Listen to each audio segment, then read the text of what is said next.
Zero Malabar സഭയുടെ synod ഇതുവരെയും ഒരു ശക്തി കേന്ദ്രമായിട്ടില്ല എന്ന് തന്നെ പറയാം.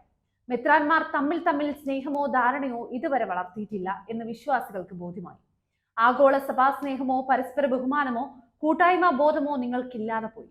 ഏകീകൃത കുർബാന വേണമെന്നാവശ്യപ്പെടുന്ന ഏതാണ്ട് 90% സാധാരണ വിശ്വാസികൾ കാണിക്കുന്ന താല്പര്യമെങ്കിലും പിതാക്കന്മാരെ നിങ്ങൾ ഈ സഭയോട് കാണിക്കുന്നില്ലല്ലോ എന്ന് ഓർക്കുമ്പോൾ സങ്കടമുണ്ട്.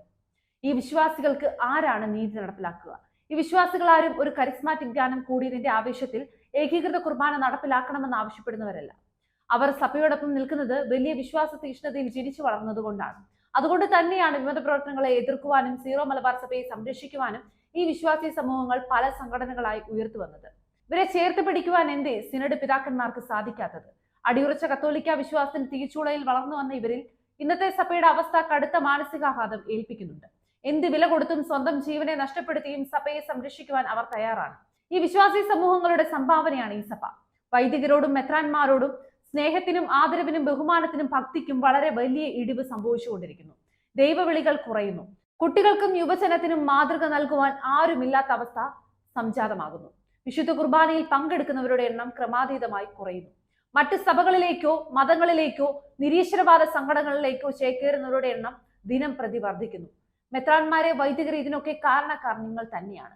പ്രസിദ്ധ ചിന്തകനായിരുന്ന വിൽ ഡുറാന്റെ വാക്കുകളിൽ a great civilisation is not conquered from without until it has destroyed itself from within. സഭ നേരിട്ടുകൊണ്ടിരിക്കുന്ന വിവിധങ്ങളായ പ്രശ്നങ്ങൾ ഈ ചിന്തകന്റെ വാക്കുകൾ ശരിവെക്കുന്നു. ഈ സഭ നശിച്ചു കാണുവാൻ ലക്ഷ്യം വെക്കുന്ന ഭീകര പ്രവർത്തകർക്ക് ഈ സഭയെ തീരെഴുതി കൊടുത്ത് അച്ചാരം പറ്റിയവർ സഭയിലുണ്ട് എന്ന് മനസ്സിലാക്കണ്ടേ. സിനഡ് പിതാക്കന്മാർ നിങ്ങൾ കണ്ടുപഠിക്കേണ്ട ചുരുക്കം ചിലരുടെ പേരുകൾ പറയാം.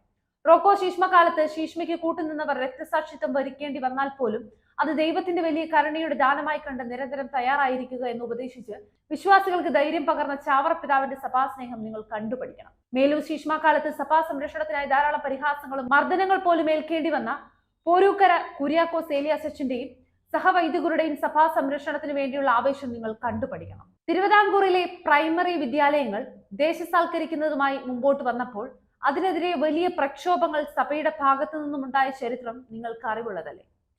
CP-യുടെ നിലപാടുകൾക്കെതിരെ ഇടയ ലേഖനങ്ങൾ എഴുതിയ അഭിബന്ധ്യ ജെയിംസ് കാളശ്ശേരി പിതാവിനോട് ലേഖനങ്ങൾ പിൻവലിച്ച് മാപ്പ് പറയണമെന്ന് ആവശ്യപ്പെട്ടപ്പോൾ താൻ എഴുതിയത് തന്നെ എന്ന് പറഞ്ഞ് CP-യുടെ മുമ്പിൽ വേണമെങ്കിൽ തന്നെ അറസ്റ്റ് ചെയ്തുകൊള്ളുക എന്ന് പറഞ്ഞ് കൈകൾ നീട്ടിക്കൊടുത്ത പിതാവിന്റെ വീറും വാശിയും നിങ്ങൾ കണ്ടുപഠിക്കണം. ഭരിക്കാൻ കഴിവില്ലെങ്കിൽ ഇറങ്ങിപ്പോകൂ എന്ന് വിമോചന സമരകാലത്ത് അന്നത്തെ സർക്കാരിനോട് കൽപ്പിച്ച മാർ സെബാസ്റ്റ്യൻ വയലിൽ പിതാവിന്റെ ആരെയും കൂസാത്ത ധൈര്യം നിങ്ങൾ കണ്ടുപഠിക്കണം. ഇനിയുമുണ്ട് ഉദാഹരണങ്ങൾ. സീറോ മലബാർ സഭയിൽ ഇത്രയെല്ലാം പ്രശ്നങ്ങൾ അരങ്ങു തകർത്ത് അഴിഞ്ഞാടുമ്പോഴും ഇതിനോടൊന്നും പ്രതികരിക്കാതെയും നിസ്സംഗത പാലിച്ചും കഴിയുന്ന സന്യാസി സമൂഹങ്ങളും വൈദികരും സീറോ മലബാർ സഭയുടെ കൂട്ടായ്മ തകർക്കുന്ന പ്രവണതകൾക്കെതിരെ ശബ്ദിക്കുവാനോ പ്രവർത്തിക്കുവാനോ മുമ്പോട്ട് വന്നില്ല. സാധാരണ വിശ്വാസികൾ നൽകിയ വസ്തുക്കളും പണവും ഒക്കെയല്ലേ നിങ്ങൾക്കുള്ളത്. നിങ്ങൾ പഠിച്ചതും ഇന്ന് സുഖമായി ജീവിക്കുന്നതും സാധാരണ മനുഷ്യന്റെ സംഭാവനകൾ കൊണ്ടല്ലേ. പിന്നെന്തേ നിങ്ങളെ നിങ്ങളാക്കിയ സീറോ മലബാർ സഭയിൽ പ്രശ്നങ്ങൾ ഉണ്ടാകുമ്പോൾ പ്രതികരിക്കാതിരിക്കും? സീറോ മലബാർ സഭയ്ക്ക് എത്രയോ തത്വശാസ്ത്രജ്ഞന്മാരും ദൈവശാസ്ത്രജ്ഞരും ആരാധനാക്രമ പണ്ഡിതന്മാരും കാനോൻ നിയമ വിദഗ്ധരുമുണ്ട്. സീറോ മലബാർ സഭയോ സീറോ മലബാർ സഭയിലെ വിവിധ സമൂഹങ്ങളോ ആണ് നിങ്ങളെ പഠിപ്പിച്ചത്. സഭ നേരിടുന്ന പ്രശ്നങ്ങളിൽ നിങ്ങൾ നൽകാമായിരുന്ന സംഭാവനകൾ വലുതായിരുന്നു. നിങ്ങളും നിസ്സംഗത പാലിച്ചു. ആരാന്റെ അമ്മയ്ക്ക് ഭ്രാന്ത് പിടിച്ചാൽ കാണാൻ എന്ത് രസമെന്ന മനോഭാവം നിങ്ങൾ വെച്ചു പുലർത്തി. സീറോ മലബാർ സഭയ്ക്കും സീറോ മലബാർ സഭയിലെ സന്യാസിനി സമൂഹങ്ങൾക്കുമായി എത്രയോ മൈനർ മേജർ സെമിനാരികൾ പ്രവർത്തിക്കുന്നു. ഇവിടങ്ങളിലെ വൈദിക വിദ്യാർത്ഥികൾ പോലും ഒന്നിനോടും പ്രതികരിക്കാതെ നിസ്സംഗത പുലർത്തി. നശിപ്പിക്കുവാൻ തങ്ങളുടെ സഭയെ വിട്ടുതരില്ല എന്ന ആവേശം നിങ്ങൾ കാണിക്കേണ്ടിയിരുന്നു. നിങ്ങൾ ഈ സഭയ്ക്ക് വേണ്ടിയല്ലേ വൈദികരാകുന്നത്? AKCC തുടങ്ങി ഇങ്ങോട്ട് എത്രയോ സംഘടനകളാണ് മാതാപിതാക്കൾക്കും യുവാക്കൾക്കും കുട്ടികൾക്കുമായി ഈ സീറോ മലബാർ സഭയിലെ ഓരോ രൂപതയിലുമുള്ളത്. അവരാരും സഭയിലെ പ്രശ്നങ്ങൾക്ക് നേരെ പ്രതികരിച്ചില്ല. അവരും നിസ്സംഗത പാലിച്ചു.